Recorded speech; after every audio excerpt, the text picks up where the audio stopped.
नमस्कार, पॉलिटिकल बाबा में आपका स्वागत है। आज चर्चा करेंगे राजस्थान की। राजस्थान के रण में एक बार फिर अशोक गहलोत और सचिन पायलट आमने सामने हैं। किस्सा कुछ ऐसे हुआ है कि प्रधानमंत्री और अशोक गहलोत जो है एक ही कार्यक्रम में राजस्थान में थे। मानगढ़ को राष्ट्रीय स्मारक घोषित करने की मांग भी अशोक गहलोत ने की है। लेकिन उस मीटिंग के बाद हुआ ये कि प्रधानमंत्री और अशोक गहलोत के बीच 10 मिनट तक अकेले में बातचीत हुई है और इस बातचीत को लेकर के सचिन पायलट ने तंज कसा है। उन्होंने कहा कि सदन के अंदर जब प्रधानमंत्री ने राज्यसभा में गुलाम नबी आज़ाद की तारीफ़ की थी तो क्या हुआ था, सब जानते हैं क्या हुआ। उसके बाद गुलाम नबी आज़ाद कुछ दिनों के बाद जो है पार्टी छोड़कर चले गए, उन्होंने अपनी पार्टी बना ली। इस पे सचिन पायलट का कहना है कि इस डेवलपमेंट को लाइटली में नहीं लेना चाहिए। प्रधानमंत्री ने कहा था कि उस मीटिंग के बाद कि अशोक गहलोत जो है हमारे सबसे सीनियर चीफ मिनिस्टर है, उनकी बड़ाई की थी। अब जो है सचिन पायलट ने एक तरह से मोर्चा खोल दिया है। सचिन पायलट ने फिर उस पुरानी बात को दोहराना शुरू कर दिया और उन्होंने कहा है कि जो बातें छूट गई थी उसको अब फिर से उस पर चर्चा होनी चाहिए। बातें क्या छूट गई थी आपको बता दूं कि 2 ऑब्जर्वर्स भेजे गए थे दिल्ली से, अजय माकन थे और मल्लिकार्जुन खड़गे थे और ये लोग दोनों गए थे वहाँ पे राजस्थान में जयपुर में एक सीएलपी की मीटिंग होनी थी और मीटिंग हो नहीं पाई और उसके बाद ये दोनों ऑब्जर्वर जो है वापस दिल्ली लौट आए। उन्होंने अपनी रिपोर्ट दी और रिपोर्ट में उन्होंने 3 लोगों के खिलाफ, शांति धारीवाल, महेश जोशी और आरटीडीसी के अध्यक्ष जो हैं धर्मेंद्र राठौर के खिलाफ अनुशासनहीनता की कार्रवाई करने की अपनी अनुशंसा की है, रिकमेंडेशन दी है। अब सचिन पायलट इसी को लेकर के जवाब मांग रहे हैं। उनका कहना है कि नियम जो है हर व्यक्ति के लिए बराबर है, व्यक्ति कितना भी बड़ा क्यों नहीं हो उस पर कार्रवाई होनी चाहिए। कुछ विधायकों को चिट्ठी लिख करके उनसे जवाब मांगा गया था, उसका क्या हो गया। अब देखिए कांग्रेस में बड़ी इंटरेस्टिंग चीज़ ये हुई कि जो 2 ऑब्जर्वर्स गए थे जयपुर, मल्लिकार्जुन खड़गे और अजय माकन, उनमें से अब चेहरे जो है वो बदल गए हैं और उनकी पदवियां भी बदल गई है। मल्लिकार्जुन खड़गे आज के दिन जो है कांग्रेस के राष्ट्रीय अध्यक्ष हैं। अब उनके ऊपर जिम्मेवारी होती है कि वो क्या करते हैं। इसके बैकग्राउंड में जाना चाहूँगा कि 2018 का जब चुनाव हुआ था उस वक्त सचिन पायलट जो है राजस्थान प्रदेश कांग्रेस के अध्यक्ष थे और कांग्रेस को 200 में से 100 सीटें मिली थी। कहा गया कि सचिन पायलट ने बहुत मेहनत की है, युवा चेहरा है, युवाओं को जोड़ा है। लेकिन मुख्यमंत्री बन गए अशोक गहलोत को इसलिए मुख्यमंत्री बनाया गया, उस वक्त ये तर्क दिया गया कि अशोक गहलोत काफ़ी अनुभवी हैं क्योंकि मेजॉरिटी जो है 100 ही सीट आई हैं, तो इसके लिए एक अनुभवी आदमी चाहिए और इसलिए अशोक गहलोत को गद्दी सौंप दी गई।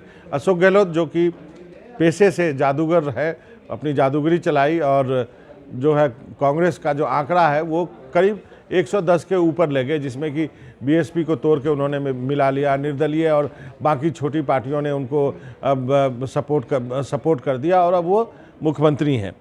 बीच में एक डेवलपमेंट ये होता है कि कांग्रेस अध्यक्ष का जब चुनाव होने वाला था सोनिया गांधी की तरफ से ये इशारा मिला कि अशोक गहलोत जो है वो कैंडिडेट होंगे। सब कुछ ऐसा लग रहा था कि अशोक गहलोत जो है वो कांग्रेस के राष्ट्रीय अध्यक्ष होंगे, लेकिन अशोक गहलोत ने मना कर दिया और उन्होंने कहा कि वो राजस्थान की सेवा करना चाहते हैं। इसको लेकर के काफ़ी हंगामा हुआ कांग्रेस के अंदर और अशोक गहलोत की छवि के बारे में भी काफ़ी कुछ कहा गया। उनको कहा गया कि वो राजस्थान को पकड़ के बैठे हैं, दूसरे किसी नए व्यक्ति को चांस नहीं दे रहे। ये सब चलिए बीत जाने के बाद अब स्थिति ये है कि कांग्रेस के पास एक नया अध्यक्ष है मल्लिकार्जुन खड़गे, जो कि अब कांग्रेस जो कि उस वक्त ऑब्जर्वर बन के गए थे और बताया जाता है कि खासे नाराज़ थे अशोक गहलोत से। अब ऐसे में मौका देखते हुए सचिन पायलट ने ये एक गुगली फेंकी है और हाईकमान की ओर अब एक तरह से कहा है कि कब कार्रवाई होगी आप हमें बताइए। उन्होंने कहा कि ये अनुशासनहीनता का मामला है। उन्होंने ये भी याद दिलाया है कि केसी वेणुगोपाल जो कि संगठन के महामंत्री हैं, उन्होंने भी कहा था कि सोनिया गांधी अगले 2-3 दिनों में जो है इस पर राजस्थान के बारे में फैसला लेंगी। वो 2-3 दिन जो हैं वो हफ्तों और महीने हो गए हैं। अब कब फैसला होगा इसका अब सबको इंतज़ार है। तो अशोक गहलोत अब यहाँ पे अशोक गहलोत के साथ क्या किया जाए, ये अब मल्लिकार्जुन खड़गे को तय करना है। सचिन का कहना है कि 13 महीने बचे हैं चुनाव में और जो कुछ करना है जल्दी निर्णय लीजिए कि यदि किसी नए आदमी को भेजना है तो ये उचित समय है। इसके बाद यदि आप देर करेंगे तो उस व्यक्ति के लिए काफ़ी कम वक्त रहेगा अपना परफॉर्मेंस देने के लिए। अब सबसे बड़ी बात है कि आखिरकार सचिन पायलट ऐसा क्यों कह रहे हैं। दो बातें कही जा रही, ये बात कही जा रही है कि हो सकता है कि उनको इशारा मिला हो कांग्रेस आला कमान के तरफ से, खड़गे साहब के तरफ से, या फिर जो वरिष्ठ नेता है उनके तरफ से, इसलिए वो ये बातें करी। दूसरा ये भी हो सकता है कि सचिन पायलट एक बार फिर से प्रेशर पॉलिटिक्स यानी दबाव की राजनीति करना चाहते हैं कि एक तरह से आला कमान पर दबाव बनाया जाए, जिससे कि आला कमान जो है इस बात के लिए बाध्य हो जाए कि वो इस मामले में, इस प्रकरण में कुछ करें। क्योंकि फिलहाल जो है अब कांग्रेस के अंदर राजस्थान संकट की कोई बात नहीं कर रहा, सब कुछ ठंडे बस्ते में चला गया है। तो इंतज़ार करना चाहिए। अब सचिन पायलट से मैंने बात करने की कोशिश की, वो हिमाचल में जा रहे हैं, अगले कई दिनों तक वहीं पे रहेंगे चुनाव प्रचार के बाद।